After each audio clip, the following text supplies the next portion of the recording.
first of all, before we get started, I want to make something very plain. There are 1,000 different ways to sharpen a knife. And for every single way there is to sharpen a knife, there's about 3,000 opinions on how to do it. So, in the course of this video, I'm simply giving you my method of sharpening a blade. Hopefully I'll give you some information that you can draw your own decisions from. So take everything with a grain of salt.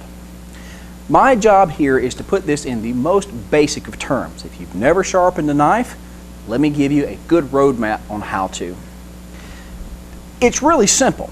The fact is though there are hundreds of different types of sharpening products out there, everything from Lansky to incredible Iron Chef Poopola, the fact is everybody that sharpens a knife is doing one simple thing. They're taking two sides of the knife, the bevel, and they're bringing them together in a point. That's it.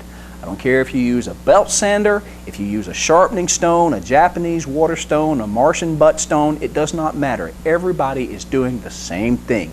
You are refining the edge of a knife. That's it, period. I want you to understand also that the first time a man made a knife and decided to sharpen it, he picked up a rock off the ground and did it. So let's not get too spooky about how to sharpen a knife. It's not a religious ceremony, it's a simple action. With that in mind, the basic theory of sharpening a knife from scratch, if you've got an extremely dull knife, is very simple. You're going to go through a couple of grit steps. Now, grit steps basically means you're going to start with a very coarse stone. And the reason that you start with a coarse stone is because it removes a lot of metal. If you've got a knife, and if you're looking at it under a microscope, and instead of coming to a nice point like this, it's kind of got a big round point like that, you've got to take a lot of metal off of this guy. That's why you start with the coarse stone. The first thing that you're going to do is you're going to make enough passes on that coarse stone that instead of having an edge that looks like this, it's going to look kind of like this.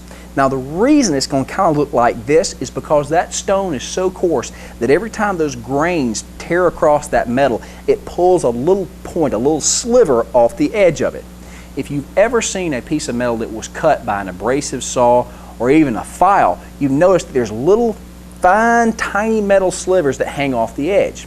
The same thing happens with a stone. That's bad. Now, if you take that knife immediately after working with it on the coarse stone and cut something with it, it's going to cut like a dream.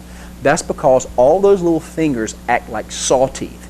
The problem is, after that first or second cut, all those little teeth do this number and bend down, and they cause a problem. What happens next is you go to a finer stone, a medium grit stone. Now, in that medium grit, you're still going to have these super fine little fingers, but they're not going to be as big as the ones from the coarse stone. You make a few passes there, and then you go to the fine stone. What you are doing are simply reducing the sizes of those little fingers until ideally what you end up with is one perfectly solid fingerless edge. Now, to get that, you're going to have to do a lot of elbow grease and actually some polishing. But I want you to understand that is what we're doing. We're using a coarse stone to bring a bevel, and we're using all the things after that to polish and refine that edge. And when that polished and refined edge gets there, it will shave hair. Now, there's all kinds of other factors. The type of steel that you're working on, some steels are easier to sharpen than others. The type of stones that you're using, there's all kind of different factors, but I am just giving you a roadmap on how to get started on sharpening a knife. So let's take a look at all the goodies that we have. Let's talk about stones real quick. Normally when you purchase stones, they're going to come in a set of 3. Now this is kind of a combo set. This particular stone comes out of the hardware store. There are thousands of these guys. It's a man-made composite. It's actually 2 types of stone. There's a coarse on one side and a fine on the other one. But in the traditional set of 3, there's a coarse or soft, a medium stone, and a hard or a fine stone. Now, for the purposes of this demonstration, this is my set that I have here. This is a stone that I have in the shop, and this is one that I purchased separately. But, like I said, coarse, medium, and fine. To start off with, that's all that you need. Now, after you get through refining that edge, even the fine stone is not good enough to make a hair popping edge. You're going to need one other thing, which is a leather strap. And it would not hurt to have a little bit of buffing compound. And buffing compound you can pick up at Sears anywhere else, and you rub a little bit on the leather to polish it out. But let's start with sharpening to begin with. Now I have procured a Schrade knife, which this is something that you can pick up in any local Walmart store. It's nothing big. And we're going to start by preparing our stone. And yep, we've got to prepare the stone. Now this stone is very dry. Whenever you use a stone, you've got to have some kind of lubricant, something to float out the metal particles and also pieces of the grit that break off. This guy right here, now this is what I call Trent W40. This is a mixture of motor oil, mineral spirits, and some secret ingredients that I use here in the shop. However, you can use 3-in-1 oil, WD-40, even cooking oil will do. You just need something to float all the gunk off the top of this stone. Now, to prepare the stone, you grease this bad boy up. Now, depending on how new your stone is, it may be very thirsty and may absorb a lot of the oil like this one's doing. You can actually see it sucking it in down here because I don't use this stone a lot. But you just want to keep enough on there to lubricate everything. Now, when you get ready to sharpen your knife, what you want to do is the most important thing is a consistent angle and a consistent number of repetitions. When you start off, you want about a 15 to 20 degree angle on the blade. Now, when you're looking at this guy, you're looking at right here, this is flat. That's about 15 degrees right there. Okay?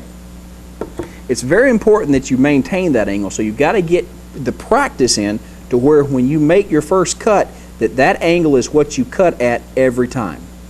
Now, I use a coarse stone, and I start off by pulling the blade into the stone. Now believe me, there's a fight about whether it's better to pull it into the blade or away from the edge. Personally, I don't think that there's a whole lot of difference. It is a matter of personal choice, and that is just my opinion. You start off, I usually do 4 strokes on each side. It's very important to maintain the same number of strokes so that the bevel stays correct. I start here. Put good force down and cut into the stone.